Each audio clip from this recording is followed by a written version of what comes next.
There's a common misconception that you need all of these tools to make your bullet journal look amazing. However, that's really not the case. In this video, we're gonna strip it down to the basics and only use a couple of items to create some minimalist weekly spreads. You can also go a bit further and recreate all of these minimalist weekly spreads with just a black pen. For this minimalist weekly spread tutorial, I'm gonna be using my To Be Tree Mary bullet journal. I really love this bullet journal because it has some really thick paper. It also has a lot of pages, and the best part is it also comes with this amazing gold stencil. A couple of you have been asking me where I got this stencil, but really it just comes with the journal, and it's going to be linked in the description down below as well. I'm also going to be using a couple of black pens, a white pen, and one of the Tombow brush pens, but these are all optional. You can recreate most of these spreads with just a black pen. So for the first minimalist weekly spread, I like to call this one the Motivational Layout, and it's really great if you're someone that is trying to build a habit. I know that when I was first getting started with bullet journaling, the hardest part was actually trying to stay consistent with using my bullet journal. So if you're someone that's also been struggling on staying consistent with your bullet journal, this layout is definitely something that can help you because it really focuses on giving yourself a reward whenever you finish the things that you set out for yourself to do. And this weekly spread is also really great for any bullet journal beginner because it's really simple for you to create. So what you want to do is just divide the 2 pages into 7 even horizontal rows. After that, you can also create a small column to write out the days of the week. This is where you can customize it to your liking. You can get really fancy or create some fun headers around it, or you can just keep it minimal like this one. And then for the top part of the page, we're gonna have one section dedicated for our tasks, and then we can have another section that is really dedicated to any appointments or meetings you may have. And the fun part is we're gonna dedicate the last column for your rewards. And I also like to make it a little bit more fun and actually create another column to kind of mimic the image of a finish line. And I really like the look of this finish line because it really acts as a motivator for me that if I finish all of my tasks for today and implement any of my new habits, I can then treat myself to a reward when I get to the finish line. And if you're a little bit short on time, or if you're just not in the mood to create a whole finish line, that's completely okay. You can easily get around this by using a grid washi tape. These are super common, and I can link some in the description down below as well. And when it comes to choosing a reward for yourself, it doesn't have to be anything big or anything materialistic. It can be just as simple as having your favorite meal, having a nice bath, wearing your favorite outfit, going for a walk, spending some time with your loved ones, or even spending more time to do some bullet journaling. It's completely up to you of what you choose as a reward, as long as it's something that keeps you motivated to implement any positive habits in your life. And let me know in the comments down below what you like to do to keep yourself motivated when it comes to bullet journaling. I'm sure that your answers will also be really helpful for all of the other bullet journal beginners in the community, so let me know in the comments down below.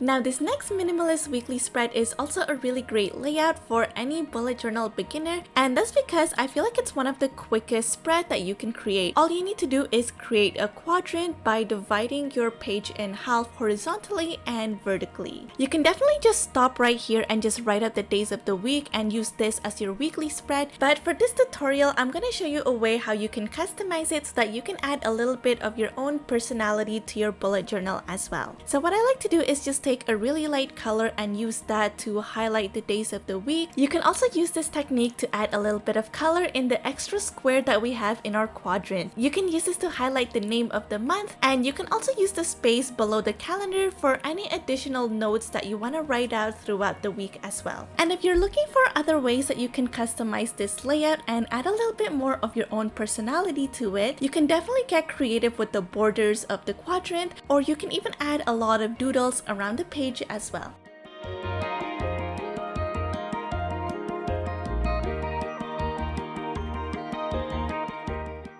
The next weekly spread layout that we're gonna create is really great for maximizing your productivity because it really focuses on your top priority tasks. This is really great if you have a lot of tasks that you need to be mindful of, but there are a couple of really key tasks that you really want to prioritize. So we're gonna be dedicating the top part of the page for our top 3 tasks. However, for the rest of the page, you can use this as a running list of tasks so that whenever there are any incoming tasks or additional requests, you can definitely write all of those here, and it really helps to ensure that you don't miss out on any of the tasks. However, it still puts the focus on your top priority tasks so that they don't really get lost in the sea of tasks that you have to get done.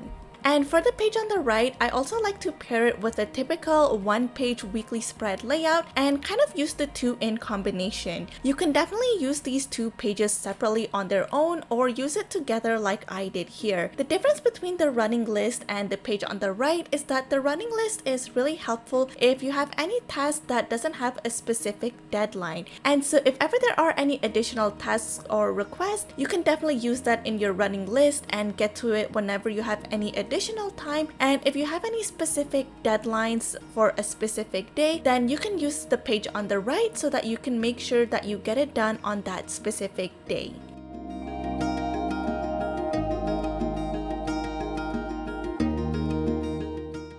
The next minimalist weekly spread layout that we're gonna create in our bullet journal is going to be slightly similar to the previous one, but I'm gonna show you how you can add a little bit of an extra twist to it. But the first thing that we're gonna do is we're gonna create our one-page weekly spread for our day-to-day tasks for the week. Again, this can be super simple. You can just divide the page into 7 equal rows, and what I like to do is just add a little touch of color for the days of the week as well. This step is optional. You can definitely just leave it black and white, but I just want to show you some different ways where you can customize it a little bit if you want to. And now for the page on the left, we're gonna first divide the page in half. And then for the top part of the page, you can also split it into 2 sections as well. And these sections are actually what we're gonna use for our priority list and also our running task list as well. And what I want to do is actually use the bottom section as a dedicated space for your habit tracker as well. This is a really amazing weekly spread layout if you're someone that likes to include so much in your bullet journal spread like me. And please let me know I'm not the only one that tries to cram everything into one bullet journal spread.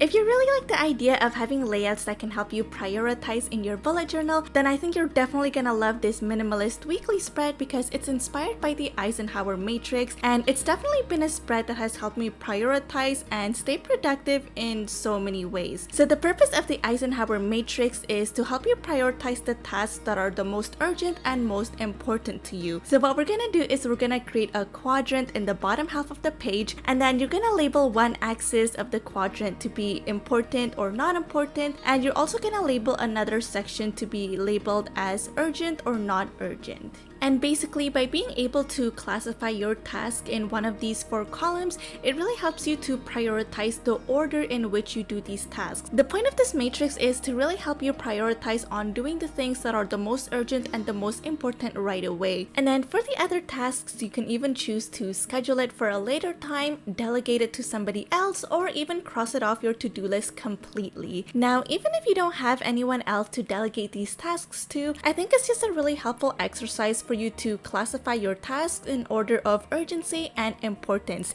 And this tool has helped me so much when it comes to my productivity. I'm definitely someone that gets super curious, and then I end up adding too much things on my plate just because I want to try so many new things all the time. But by using the Eisenhower Matrix, it really helps me to prioritize the most important tasks to make sure that all of those are done first before I move on to anything else.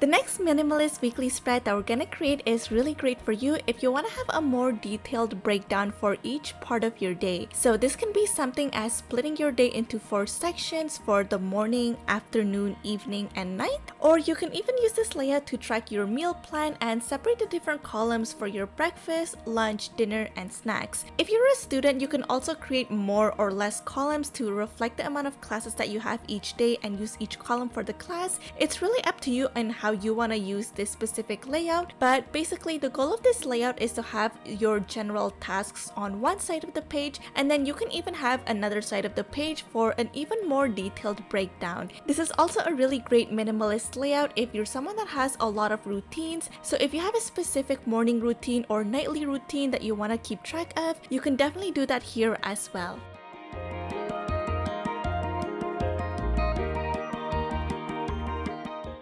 The next minimalist weekly spread that we're gonna create is great for you if you're someone that prefers to write horizontally. This is something that I really like to use a lot if I don't have a long list of tasks each day, but if there is a certain task that I have and you want to include more details, then having a horizontal spread is a really great way to be able to add all of those details in one spot. I really like to do this a lot, especially whenever I'm starting a brand new project, or if ever I have a lot of meetings that has a lot of follow-up items, then this is definitely a typical go-to that I like to use for work all the time. I also really like this minimalist layout because it's so simple and easy to create, but I also have the flexibility to add any stickers or washi tape if I want to add a bit more color, or you can just leave it simple like this and it's just as cute as well.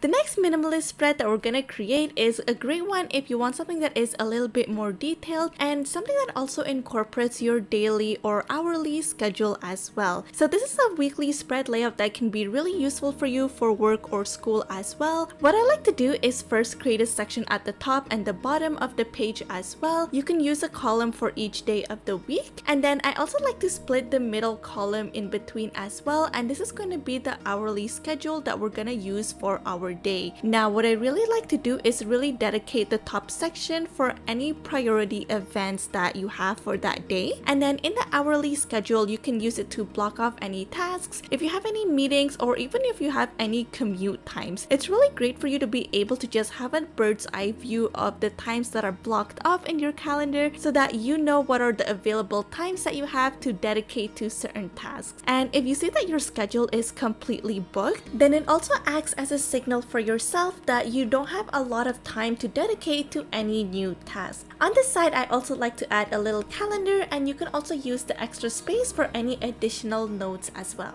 And for the bottom part of the page, I really like to dedicate this for a daily gratitude log. I find that ending my day with a gratitude journal has been so helpful for me. I find that it has helped me sleep a lot better the past couple of months, and if you're someone that has trouble falling asleep or you tend to overthink a lot before you fall asleep, I really do recommend you trying this out. I know that it sounds really simple and cliche, but if ever you're worried about something that's coming up in the future, just writing one line of gratitude can make you feel a lot more at ease and a lot more optimistic. These minimalist weekly spread layouts are really great if you want to save time in setting up your bullet journal, but generally I find that the most time consuming thing when it comes to my bullet journal setup is definitely setting up my monthly spreads. So if you're looking to save even more time with setting up your bullet journal, make sure to check out this video for the different types of one-page monthly spreads so that you can speed up your bullet journal setup even more. As always, thank you guys so much for watching. Comment down a clock emoji if you made it all the way here to the end, and I hope to see you in another one of my videos.